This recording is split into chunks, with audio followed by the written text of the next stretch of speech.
Hello and welcome to the official channel of Develop Your Element. In the last video in this playlist, we looked at how fiery people respond in moments of conflict. Now it's time to talk about how aquatic people function during conflicts. We'll talk about some of the most common things that they do in these types of situations. If you're aquatic, this will help you understand yourself better and learn how to better manage your conflicts that you're having with other people. If you're not aquatic, it will help you better understand aquatic people's instincts so that you can communicate with them better. And during this video, we're also going to give you some recommendations to help you have better outcomes from the conflicts you're having with aquatic people. It's important to understand and recognize how we respond during moments of conflict and how other people respond. This is because the majority of the conflicts happen in moments where people are most stressed, most tired, most angry. And as a result of that, unfortunately, each person will express their personality in a more negative way. It might be that we use our instincts in ways that complicate the conflicts and that aren't really the most adequate for the situation. This video, we're going to look at how this shows up in aquatic people. Aquatic people during conflicts have a tendency to be a bit more dramatic than usual. This is because they have such a great capacity to express their emotions very openly and very intensely. So during a conflict, it's quite common to see that aquatic people cry a lot, they get mad, they yell, they kick, they throw tantrums, and it's also common to see them sort of take the role of the victim. During conflicts, aquatic people who are more insecure, they can actually use their arguments as a way to try and manipulate other people, as an opportunity to tell the other person everything that they've been doing wrong. This gets more complicated when they've learned that this is the only way to receive the attention that they would like to receive. Sometimes they'll use an argument as a pretext to try and get a reconciliation, because many of them, what they're really seeking is that after moment where they're bonding again and they're feeling connected to each other again. Although it may not seem like it, other personalities can also do this. And so that's why you'll see that the after part of the fight will be a lot of apologies, regret, guilt, and wanting to make things better. During the reconciliations, many times there'll be signs of affection and love, like hugs and kisses, and words like "I'm sorry, I shouldn't have said what I said, I love you, I appreciate you, you're the best thing that's ever happened to me, you're my best friend." These types of words are really regenerative for aquatic people, but that's why they have to be careful not to seek out reconciliations as their only way of getting this type of positive attention.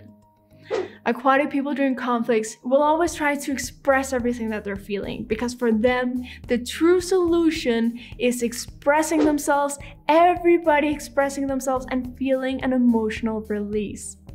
Because of this, it's rare to see them actually concentrate on finding practical solutions to problems, because for them, once they've expressed themselves, once they've released their emotions, they even forget what the problem was about in the first place. It's very common to see aquatic people that they'll have a conflict just to be able to release their emotions when they're feeling bad, and they might turn a little conflict into a big conflict in order to release emotions from other past events.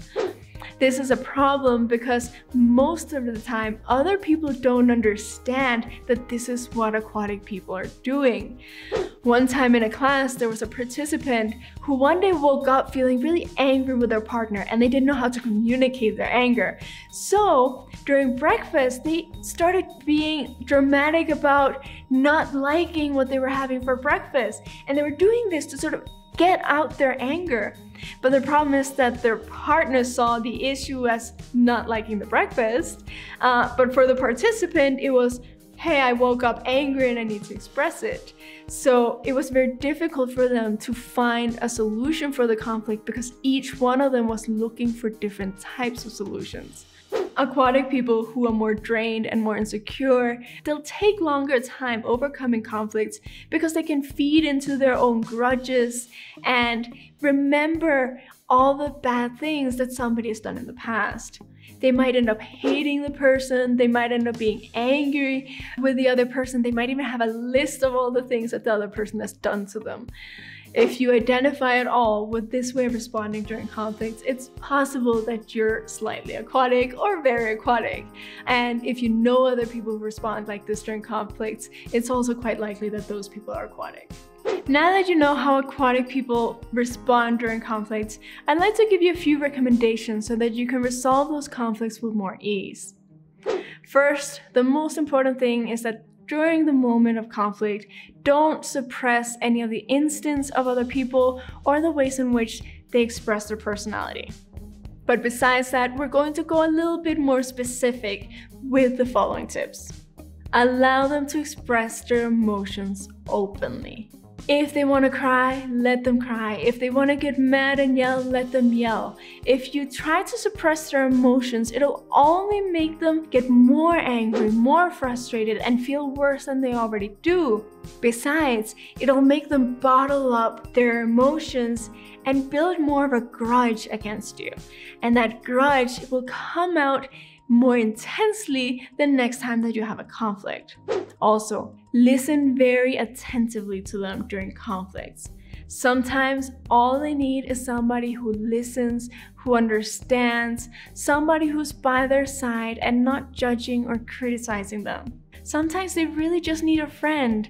Sometimes they really just need that person that they can vent to and express and release all their emotions to in order to feel better.